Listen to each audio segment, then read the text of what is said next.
Run me through the relationship between diet and exercise. When you think about weight loss, I mean, really there's two fundamental parts of that, right? It's how much you consume, how many calories you take in versus how many you burn, meaning exercising and activity. What you eat is obviously the priority in our program is focusing on the diet part.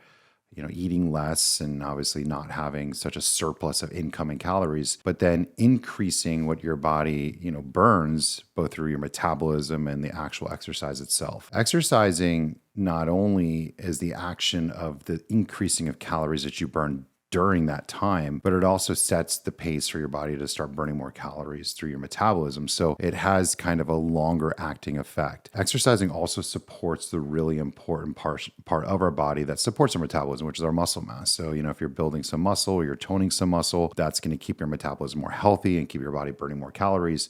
It also prevents you at certain times from falling to bad habits. If you're substituting a time where you traditionally snack on foods with an evening time walk, or you go for a walk before you have dinner, I'll tell you what, you're definitely going to eat more healthy at that time. When I'm really starting to diet and really starting to focus on my nutrition plan, I start to make sure that not only do I do my traditional workouts, which by the way, I work out in the morning, but I'll also in the evening times always take like a nice long walk with my wife and my dog before we eat dinner. And by the time I sit down for that dinner, it's harder to want to eat like a poor quality meal or even a large meal at that. So that exercise also has some social pattern behavior changes to it into itself. Is that because when you exercise, there's an effect of the blood glucose or insulin levels that Yeah, I mean, it makes you regulates your crave better blood foods? it regulates your blood sugar, so it helps your body to kind of pull down your blood sugar to some degree. It releases some endorphins, so you feel good, which oftentimes we seek that with some craving-based foods, things like sweets or alcohol or salty or sugary foods and stuff. So the psychology of like feeling good that comes from food can be replaced from the psychology of feeling good from an exercise. But if you take all that away, it's again, how little can you eat versus how much can you burn? And the wider you spread that, the more weight loss is seen. So we're trying to kind of widen that gap between the calories in versus the calories out. With someone just starting out with this new program, they've started out with Nuviva. Sometimes, again, humans, we like to go too hard, too fast, especially with what I've seen with my personal training experience. People want to push because they want to feel the pain. Like if I don't feel pain, I'm not getting results. How do you typically suggest someone transition into Nuviva from the exercise point? Pace yourself. First and foremost, if you're gone from no exercise and you think all of a sudden you're going to hit the gym and you're going to do a workout that someone who's way more experienced is going to do, or you've watched a TV show or you follow a personal trainer online, you're trying to follow that diet plan. First off, you're probably going to burn yourself out. You're potentially going to get hurt. You're going to be really sore the following day. So pace yourself into what's reasonable. Also, remember that if the diet is your kind of priority, then you exercise too much, that diet's going to get overly difficult because you've actually exercised past the point of requiring more calories. So if you exercise really, really hard in the morning, chances are that after in the evenings, you're going to find yourself more hungry. So you kind of have to step back and remember what you're actually can do versus, what you're willing to do at that very moment, because you have to set a pace for what's reasonable. Understanding how to exercise within the diet is very important. And we do train that, understanding that if you're going to go to the gym, when should you do cardio versus when should you lift weights, and which one should come before the other.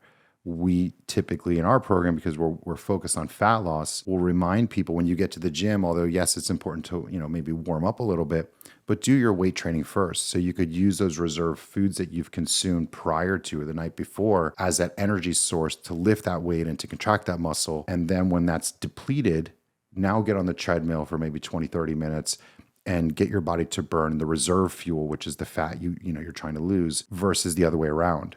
And oftentimes that's an eye opener into itself. You're like, oh shit, I'm going to the gym and the first thing I'm doing is doing cardio for 45 minutes and then trying to lift weights after. And all they're really doing then is creating this catabolic muscle burning action because they've burnt up the fuel that they had eaten doing the cardio first.